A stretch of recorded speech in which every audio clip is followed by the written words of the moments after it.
Apa kabar kalian semua? Semoga baik-baik dan sehat-sehat saja. Kali ini Minato akan membahas cerita lengkap manga Boruto 2 Blue Vortex Chapter 1 Part 1. Boruto 2 Blue Vortex Chapter 1. Ya, pada halaman pertama, kita sudah disuguhi sebuah color spread yang merupakan halaman ganda berwarna dengan Boruto versi time skip yang menyapa kita. Di mana terlihat kali ini desain Boruto benar-benar lebih dewasa dan lebih garang daripada sebelumnya. Dan ya, kali ini Boruto membawa sebuah pedang Kusanagi di tangannya. Lalu cerita dimulai dengan memperlihatkan Sarada yang muncul dengan rambut pendek beserta jaket yang mirip dengan Boruto kecil. Dan dia pun berdiri di depan pintu ruang Hokage, yang mana narator berkata, Sarada memasang raut wajah tidak puas di depan ruang Hokage pada desa Konoha mengenai konflik besar di masa lalu. Di mana Sarada pun berteriak kepada Hokage yang menjabat sekarang, aku telah memberitahumu berulang kali, kenapa kau tidak mengerti? Di mana saat ini Shikamaru Naralah yang menjadi sosok Hokage pengganti Naruto, dan dia adalah Hokage ke-8. Ya, Shikamaru menanggapi ucapan Sarada dengan sebuah statement yang keras. Itu adalah perintahku, Sarada. Bukannya kita telah bertemu berkali-kali, mereka telah melewati batas, terlebih lagi telah membunuh Hokage dan menjadi pemberontak lalu mencoba membunuh anaknya Kawaki. Jadi tidak ada pilihan lain untuk mereka kecuali hukuman. Di mana kali ini Shikamaru pun membahas mengenai pelarian Boruto dan Sasuke. Kemudian Sarada pun membantah ucapan Shikamaru. Tidak, aku sudah bilang kalau asumsi kalian itu salah. Tidak mungkin seorang Boruto mau membunuh Hokage ke-7. Sebaiknya kita memberikan kesempatan bagi dia untuk menjelaskan. Lalu Konohamaru pun membalas perkataan Sarada. Kenapa mereka lari kalau mereka tidak sedang menyembunyikan sesuatu? Dan kita juga memiliki bukti melalui clairvoyant milik Aida. Namun Sarada pun membantahnya dengan berkata kalau sebenarnya mereka lari karena perintah eksekusi yang telah turun dan meminta Shikamaru untuk mencabut perintah tersebut. Namun di sini Shikamaru berkata dan memperingatkan Sarada, di mana satu-satunya cara untuk Boruto menyelesaikan semua masalah ini hanyalah dengan mengikuti aturan. Terlebih lagi mengenai opini publik yang telah beredar luas di Konoha, di mana semua orang sangatlah marah dengan tindakan pengkhianatan yang dilakukan Boruto. Dan terlepas perintah dari Shikamaru, semua orang pasti tidak akan bisa memahaminya. Raut wajah Sarada pun menjadi marah dengan mendengarkan ucapan Shikamaru barusan. Dan Shikamaru pun mengakhiri perbincangan di antara mereka berdua. Dan jika Sarada mengerti, lalu memerintahkan Sarada untuk kembali menjalankan misinya. Kemudian Sarada pun meneriaki Shikamaru, kau tidak mengerti sama sekali. Kemudian terlihat Konohamaru pun marah dan menegur Sarada mengenai attitude-nya di depan Hokage ke-8.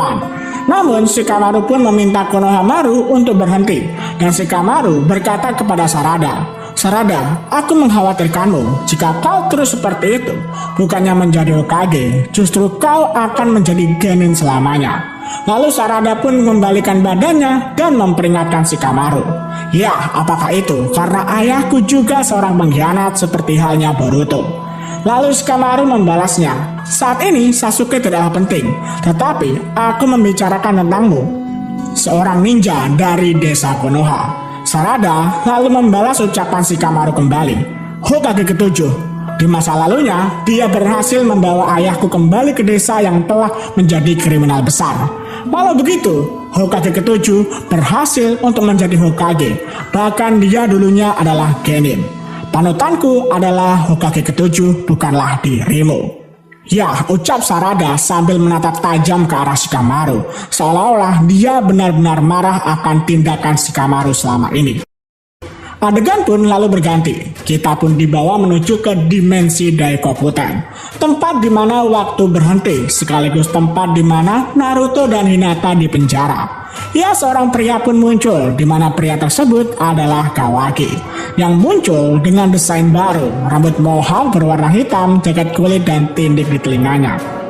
Yang mana desain ini benar-benar berbeda dari Kawaki yang sebelumnya di time skip Boruto chapter 1. Di saat ini, Kawaki muncul dengan sorot mata yang benar-benar tajam mengarah ke Naruto. Lalu adegan pun berpindah kembali, di mana kita menuju dua orang perempuan yang tengah mengobrol. Di mana Sarada berkata, "Aku telah berbuat kasar lagi. Aku tahu kalau Shikamaru bukanlah orang yang jahat." Hingga kita diperlihatkan desain karakter Sumire di timeskip ini, dengan dress yang ia kenakan. Dan dia pun menenangkan Sarada dengan berkata, semua ini terjadi karena omnipotence, yang membuat mereka tidak mengenali perubahan ingatan. Dari semua pandangan orang, justru kitalah yang aneh dan dianggap mereka kalau kita telah berubah. Sarada pun terlihat kesal dan Sumire menambahkan, Uzumaki Kawaki, anak dari Hokage ke-7. Itulah yang semua orang tahu dan fakta itu telah mereka ketahui sejak lama. Sarada lalu berkata kepada Sumire, "Ya, dengan ini Boruto lah yang dirugikan. Boruto menjadi orang asing dan sekaligus pemberontak. Itulah yang membuat Boruto menjadi sosok pengkhianat yang tidak tahu terima kasih. Sejak awal, semua orang telah terlibat dalam kontroversi ini. Kawaki terlahir di desa ini, dan yang membuat ganjil adalah tubuhnya telah dimodifikasi oleh Kara. Bahkan, Shikamaru juga bertanya kepadanya tentang apa yang terjadi dengan Momoshiki. Bahkan kalau itu membuat bingung, tetapi semua itu bisa dihilangkan dengan omnipotence. Dengan begitu, maka hasilnya tidak akan ada satupun orang yang memperhatikannya. Dan bagaimana cara kita bisa melawan kemampuan konyol seperti ini? Ucap Sarada dengan kesal. Kemudian adegan berganti dan berpindah menuju Aida dan Daemon pasca timeskip. Ya, kalian lihat sendiri. Tidak ada banyak perubahan di antara mereka, di mana terlihat Sarada tengah mendatangi Aida dan Daemon. Di sini Daemon berkata, mereka masih belum menyerah juga. Ini hampir mustahil untuk dilakukan. Di mana terlihat dari ucapan Aida mengenai charm dan juga omnipotence. Sarada dan Aida telah membahasnya berulang kali, dan tentu Sarada tahu betul dengan kemampuannya Aida. Namun Sarada terlihat tidak menyerah dan menanyakan informasi baru yang mungkin sudah Aida dapatkan. Lalu Aida pun menjelaskan kembali kemampuannya, di mana kekuatan dari Aida adalah mengabulkan sebuah keinginan, sedangkan omnipotence adalah Shinjutsu yang berasal dari Otsutsu Kigat. Dan keinginan Kawaki lah yang membuat keadaan ini, di mana hal ini mengubah semua ingatan setiap orang. Ya, menukar ingatan dari Kawaki dan Boruto menjadi tumpang tindih dan berakhir dengan pertukaran posisi di antara mereka berdua. Mendengar itu, Sarada lalu berkata, apakah tidak ada jalan keluar atau clue lain untuk masalah ini? Di mana Aida juga tidak tahu. Bahkan sekarang, kalaupun mereka membahas mengenai omnipotence, semua orang juga tidak akan mengerti. Lalu Sarada pun bertanya mengapa hal itu bisa terjadi. Dan Aida justru bertanya balik dengan Sarada. Di mana sekarang Sarada satu-satunya yang dituduh kalau ingatannya justrulah yang salah, bukanlah ingatan orang lain. Dan dengan ini semua, maka tidak akan ada orang yang mau mendengarkan Sarada. Lalu Aida meminta Sarada untuk menyerah, mengembalikan semuanya menjadi seperti semula. Daripada itu, lebih baik membuat sebuah ingatan baru yang justru itulah lebih realistis, walau itu akan menjadi sebuah resiko yang besar. Kemudian Aida pun menjadi bingung dan bertanya, ini benar-benar sangatlah misterius. Mengapa kalian berdua bisa selamat? Walau kalian bukanlah seorang Otsutsuki. Omnipotence tidak berpengaruh terhadap Otsutsuki. Begitu pula dengan charm, dan juga tidak berefek terhadap Daemon karena dia adalah saudaraku. Tapi kalian berdua bukanlah siapa-siapa. Kenapa kalian masih mampu memiliki ingatan masa lalu? Lebih dari itu, apa kalian berdua benar-benar terpikat oleh charm milikku? Di mana Sumire lalu teringat ucapan dari Shikamaru, di mana hal ini tidak boleh bocor, termasuk kepada Daemon. Ya, saat ini Daemon melihat mereka dengan sangat curiga. Dengan pemikat Aida yang tidak bekerja terhadap Sumire dan Sarada, maka akan menempatkan posisi kalian untuk berpotensi dibunuh. Dan jika Aida dan Daemon mengerti soal ini, maka kalian akan benar-benar dalam bahaya. Ya, dimana dengan mengingat hal ini, membuat Sumire ketakutan sekarang, dan bilang kalau tidak akan ada orang yang tidak terpikat oleh kekuatan dari Aida. Dengan ini, Aida pun terlihat lega dan semua itu dibenarkannya. Tetapi, baik Daemon dan juga Sarada saling menatap tajam satu sama lain. Adegan kembali berganti, dan kali ini kita dibawa menuju tempat Kawaki.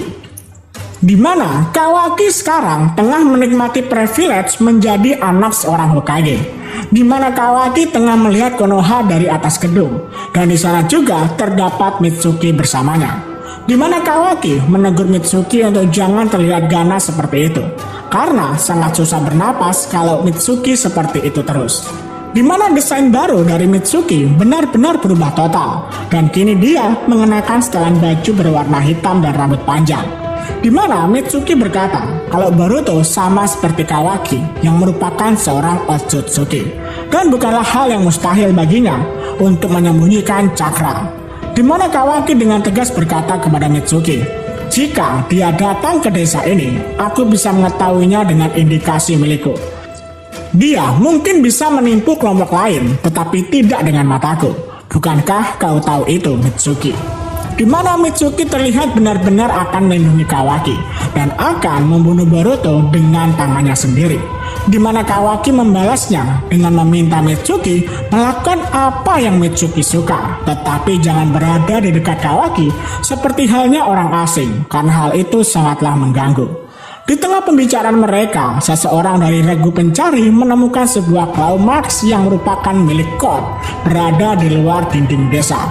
Kawaki pun lalu meresponnya, dan Kawaki pun lalu terbang seperti halnya dia telah menyempurnakan salah satu kekuatan dari Otsutsuki.